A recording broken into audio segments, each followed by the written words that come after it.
Miaraham-panao indray tonga amin'ity fiarahantsika atao anatin'ity fandaharana andinihana ny fiainam-bavaka ity. Inkany mba ho aminao hatrany sy ho amin'ny ankohonanao ny fiadanan'i Jesosy Kristy Tompontsika mba hiadanan'ny mpanompony rehetra ao anatin'izany tokantrano izany, ary mba hatsapahanao fiadanana ihany koa ny amin'izany hoe miaraka amin'i Jesosy izany. Amin'ity androany ity indray lohahevitra anankiray no jerentsika mahakasika indrindra ny amin'ny fiarahana mivavaka, miaraka mivavaka. Ny andin-tsoratra masina horaisina dia ao amin'ny Asan'ny Apôstôly toko 1 ny 17 sy ny 7. Dia azo atao ihany koa ny manome lohateny an'ity dinikatsika androany ity hoe ilay vavaka tao amin'ny efitra ambony. Manasanao ary toy ny efa mahazatra antsika ihany hanondrika ny lohantsika hivavaka isika mialohan'ny handraisana ny tenin'Andriamanitra.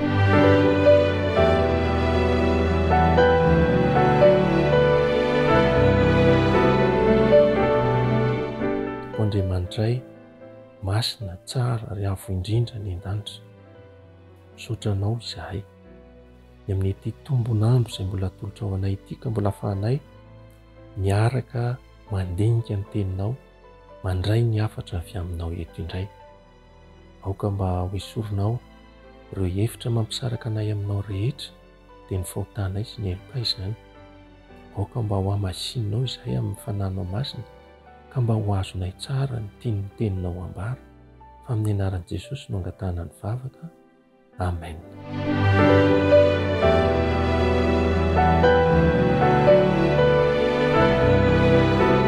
Vavaka tao amin'ny efitra ambony na fiarahana mivavaka. Eo amin'ny fiainan'ny kristianina tsirairay avy dia tokony hisy ilay taridalana izay nomen'i Jesosy hoe rehefa mivavaka ianao dia akatony ny efitranonao dia ao ianao mivavaka mangina amin'Andriamanitra ao, ary ilay rainao any an-danitra mandray ny fivavahanao mangingina dia hamaly ianao. Kristianina tsirairay izany dia tokony hisy an'io fikatoanam-baravarana manokana io, fa ny fiangonana tsirairay avy ihany koa dia tokony hisy tahaka n'ilay nitranga tao amin'ny efitra ambony izay niarahan'ireo mpianatra Jesosy, fa izay ny vavaka tantaraina ao amin'ny Asan'ny Apôstôly toko 1 andininy 17 sy ny 17. Izao no vaky ny teny amin'ny anaran'i Jesosy. Ary rehefa tafiditra izy dia niakatra ho any an-trano ambony izay fitoerany, dia Petera sy Jaona sy Jakoba sy Andrea, Filipy sy Tomasy, Bartolomeo sy Matio, Jakoba zanaky Alfeo sy Simona Zelota ary Jodasy zanaky Jakoba. Ireo rehetra ireo niray saina naharitra ny vavaka mba amin'ny vehivavy sy Maria renin'i Jesosy ary ny rahalahiny. Izay no toe-javatra mitranga eto. Amin'ny 15 moa dia manome tarehimarika izy hoe tokony 20 no isan'ny olona vory teto. Miaraka ny vavaka tao izany zareo ireo. Nde ho jerentsika ao anatin'ny fotoana fohy ny mahakasika an'ity hoe fiaraha-mivavaka ity. Rehefa milaza ny tenin'Andriamanitra hoe ireo rehetra ireo dia mampianatra antsika izany fa tombontsoa sy andraikitry ny rehetra ny fahatongavana manatrika ny fivoriam-bavaka izay atao iarahana amin'ny vahoaka an'Andriamanitra, lehilahy, vehivavy, ankizy, tanora, lehibe, mpitondra fivavahana sy ireo rehetra izay vao manapa-kevitra ny ara-dalana amin'Andriamanitra dia tokony hisy an'izany hoe fiarahana ao anatin'ny fivavahana izany. Rehefa miteny ny tenin'Andriamanitra hoe ireo rehetra ireo ny ray saina, dia andraisantsika lesona sarobidy tokoa izany. Ny 17 no misy an'izany teny izany amin'ny Asan'ny Apôstôly toko 1. Ireo rehetra ireo ny ray saina. Andray lesona sarobidy isika fa ao anatin'ny fivavahana na fiaraha-mivavaka dia tokony hisy firindrana, firaisampo, fifankatiavana, firahalahiana. Ao amin'ny Efesiana 4:7 ny 9 dia izao no ilazan'ny tenin'Andriamanitra azy. Efesiana 4:7 ka ny 9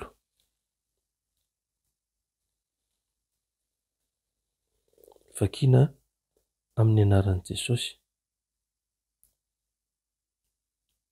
Mazoto mitana ny firaisana avy amin'ny fanahy amin'ny fe-pihavanana. Izany hoe tokony hisy fifankatiavana, fifandraisana am-po ao anatin'io mba hatanteraka ny hoe firaisan-tsaina io.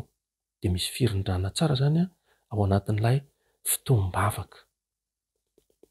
Rehefa milaza ihany koa ilay tenin'Andriamanitra taridalana fototra eo amin'ny 4:12 amin'ny asan'ny apôstôly 1 dia milaza izy hoe naharitra ny vavaka, nanam-paharetana.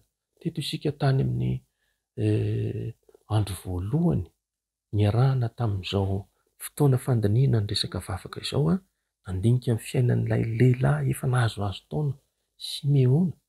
Naharitra ny vavaka Simeona, nanam-paharetana izy. Hatramin'ny fahakelezana izy no efa nanompo sy niaraka tamin'Andriamanitra. Efa antitra, efa lehibe izy mbola niaraka tamin'Andriamanitra ihany. Karazan-javatra ohatran'izany no iren'Andriamanitra ho tazana ao anatin'ny vahoakan'Andriamanitra. Hoe izany fivoriam-bavaka izany dia tsy hoe indraindray misy, indraindray tsisy. Fa ny fivoriam-bavaka dia misy, maharitra, mitohy hatrany izany. Tsy hoe tao amin'io toerana io ihany koa akory no nipetraka izany reto mpianatra reto dia hoe tao zareo ny nandro, dia tao zareo ny sakafo, dia tao. Fa ilay fotoana hivavahana no tena resahana tsara eto. Ary ao anatin'izay fotoana nivavahana izay dia nisy vavaka mazava ho azy natao tao. Nisy fiderana an'Andriamanitra, nisy fiankovana, nisy fisaorana an'Andriamanitra, nisy fiankelokeloka, nisy fangatahana ho an'ny hafa, na ilay antsoina hoe vavaka fanelanelanana. Izay ilay hoe naharitra ny vavaka. Indraindray ao anatin'ny fiaraha-mivavaka dia ohatry ny adino izany, indraindray ny fisaorana an'Andriamanitra. Satria io Andriamanitra io mpamaly vavaka izy io, mpamaly vavaka. Fa misy fotoana adino, dia variana mangataka. Dia ilay fisaorana adino. Indraindray aza moa dia ilay fiankelokeloka mihitsy no tavela ao anatin'ny fiaraha-mivavaka ireny. Mampirisika antsika rehefa miteny Andriamanitra hoe naharitra ny vavaka dia ao anatiny ao avokoa ireny rehetra izay nitanisaina teo ireny hoe vavaka, fiderana, fiankovana, fisaorana an'Andriamanitra, fiankelokeloka, fangatahana ho an'ny tena ary fangatahana ihany koa ho an'ny hafa na vavaka fanelanelanana. Saotra an'Andriamanitra isika fa azon'Andriamanitra tanterahana tsara izany zavatra izany eo amin'ny fiainantsika rehefa miroso eo amin'ilay fanarahana ny taridalan'Andriamanitra isika hoe mba miditra ho amin'izany fiaraha-mivavaka izany. Tsy nijanona mihitsy izany ireto mpianatra tamin'ny fiangonana voalohany ireto, tantaraina tamin'ny asan'ny apôstôly 1 reto. Tsy nijanona mihitsy izy raha tsy tanteraka ilay teny fikasan'Andriamanitra sarobidy lehibe hita tany amin'ny Malakia 3:10 voako ny varavaran'ny lanitra ka ampidinako fitahiana mananamby ampy. Dia nitalao mafy tamin'Andriamanitra izy ireo mandra-pirotsaka izany fitahiana lehibe izany. Inona ary ny vokatry ny fiaraha-mivavaka? Raha hiditra ho amin'izany isika, raha herezina mba hitsofoka sy handray anjara amin'izany fiaraha-mivavaka miaraka amin'ny fiangonana izany isika, inona ny vokatra ateraka izany fiaraha-mivavaka izany? Voalohany tafaray amin'ny Kristy isika. Tafaray amin'ny Kristy. Hoy Jesosy hoe naiza ivorian'ny 2 na 3 amin'ny anarako dia eo afovoany. Rehefa mivavaka amin'Andriamanitra ny fiangonana, mivory, miangona dia eo Kristy. Ary izay nitenenana hoe tafaray amin'ny Kristy ny olona mitsofoka ao anatin'izany hoe vavaka sy fiaraha-mivavaka izany. Faharoa, mandroso ny fiangonana eo amin'ny lafin'ny fandaminana ny fiangonana dia miditra an-tsehatra mihitsy Andriamanitra. Ka rehefa manatanteraka an'ilay fivoriam-bavaka dia hita taratra izany. Eo amin'ny andininy fahaefatra amby roapolo amin'ny Asan'ny Apôstôly toko voalohany, rehefa maty Jodasy anankiray amin'ireo apôstôly 12 no fidin'i Jesosy dia nilaina ninan'olony ny toerany. Ahoana no anatanterahana izany? Fa rehefa natao ny fivoriam-bavaka dia izao no fitantarana eo amin'ny andininy fahaefatra amby roapolo amin'ny Asan'ny Apôstôly toko voalohany.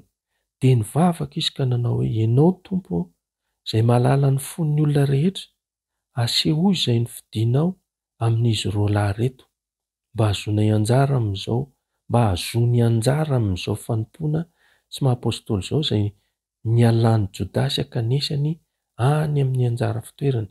Dia nanao filokana ho azy izy ka latsaka tamin'ny mahaty ny filokana ary izy no lany ho isan'ny apôstôly 120. Nisy firindrana sy fandrosoana eo amin'ny fitantanana ny asan'Andriamanitra. Ny anankiray fahatelo amin'ny vokatra avy amin'ny fiaraha-mivavaka dia ny fidiran'ny fanahy masina an-tsehatra. Miditra an-tsehatra ny fanahy masin'Andriamanitra.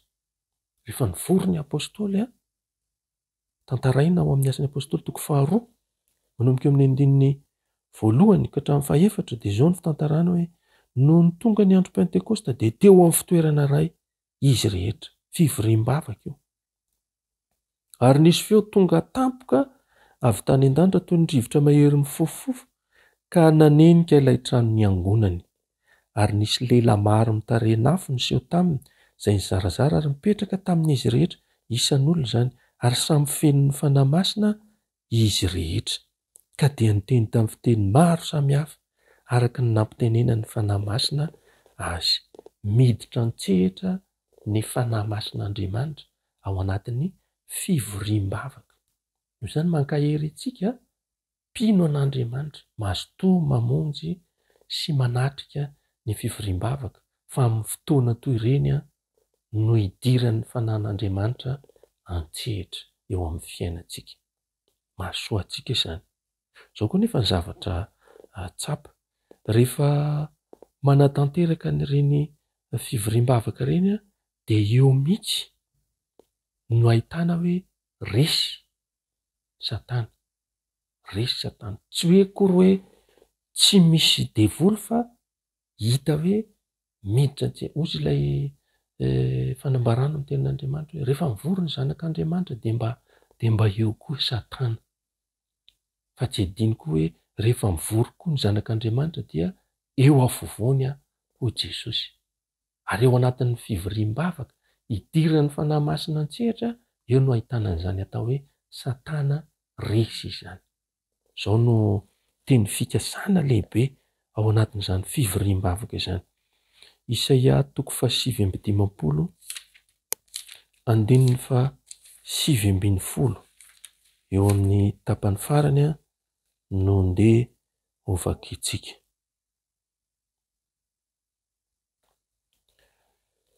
Salamo 7:15 ny andininy 7:10 eo amin'ny tapany farany.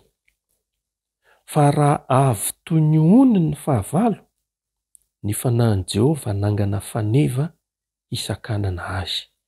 Fa raha avy toy ny onony ny fahavalo, ny fanahin'i Jehovah nangana faneva hisakanana azy. Tiantsika ny hita ny fandresen'Andriamanitra isandratany voninahitr'Andriamanitra eo amin'ireo asany devoly maro mitosaka amin'izao vaninandro misy antsika izao. Mivavah, mankahery ianao mivavah, mamonjy fivoriam-bavaka. Fa na dia toy ny ony aza, hoy ny fanambaran'Andriamanitra, ny fiavin'ny fahavalo, ny fanahin'i Jehovah manangana faneva hanakana azy. Ary ny tombontsoa anankiray vokatra sarobidy ateraka ity fiaraha-mivavaka ity dia mandroso ny fitoriana ny filazantsara an'Andriamanitra.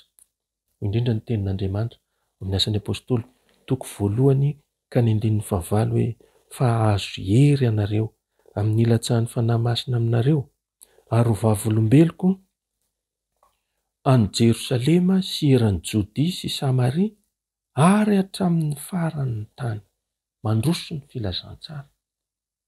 Rehefa mifantoka tsara sy mandray anjara mavitrika ao amin'ny fiaraha-mivavaka, ny mpiara-mivavaka, ny mpino an'Andriamanitra rehetra dia mandroso ny filazantsara. Raha fitinina zany hoe ina daholo ireo vokatra izay noresahana avy amin'ny tenin'Andriamanitra teo, azo rehefa manatanteraka fivoriam-bavaka dia tafaray amin'ny Kristy isika. Mandroso ny fiangonana, petraka mandeha araka ny fitantanan'Andriamanitra ireo rindran-damina rehetrarehetra handrosoan'ny fiangonana, miditra an-tsehatra ny fanahy masina, resy ny devoly ary misandratra ny voninahitr'Andriamanitra. Ary nyresantsika teo mandroso ny fitoriana ny filazantsara. Hoy ny tompo eto am-pamaranana an'izao fandinihana tenin'Andriamanitra ho fankahirezana antsika ho amin'ny fivoriam-bavaka izao. Ao amin'ny Hebreo 10:5-20.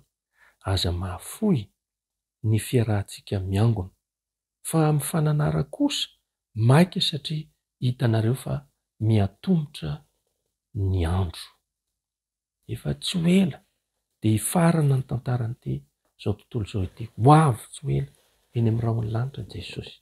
Mankahery antsika mbanana fahazotoana, anao ny lamina, niezaka araka izay azo atao. Mety hoe narefurefo teo amin'ny famonjena fivoriam-bavaka isika, dia mifampivavaka, mifankahery fa Andriamanitra ny hanampy fahasoavana, miampy fahasoavana ho an'ny tsirairay avy, dia handroso isika mba handray anjara amin'izany fivoriam-bavaka izany, hananantsika fanantenana lehibe sy ahitantsika ireo vokatra tsara izay nambaran'ny tenin'Andriamanitra. Ndao hivavaka isika hamaranana ity androany ity indray.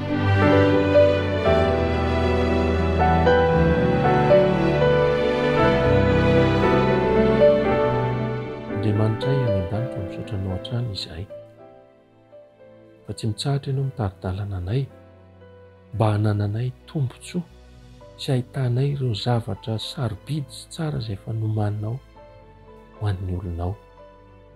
Ampio izahay mba hazoto hamonjy ny fivoriam-bavaka izay atao iarahana amin'ireo mpino sy mpiara-mivavaka aminay. Dia tahio ny teninao mba ho tafatoetra sy velona ao anatinay, hitondra hery ho anay mandrakariva. Amin'ny anaran'i Jesosy, amen.